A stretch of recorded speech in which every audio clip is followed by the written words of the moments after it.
Linking your bank account to Spendesk allows for seamless expense management and tracking. Follow these steps to set up your bank connection. Step 1. Log into your Spendesk account. Start by accessing your Spendesk account using your credentials.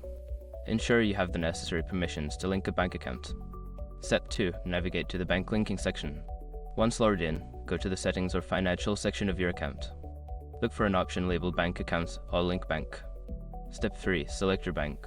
In the bank linking section, you will see a list of supported banks. Choose your bank from the list.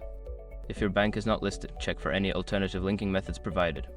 Step 4. Enter your bank credentials. Follow the prompts to enter your bank account information. This may include your account number, routing number, and any other required details. Ensure that the information is accurate to avoid any issues. Step 5. Confirm and finalize the link. Before filing a refund or dispute, use the SROC.com link in the description to open the refund dispute deadline calculator and confirm your deadline.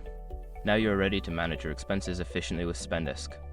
If you encounter any issues, refer to Spendesk support resources for assistance.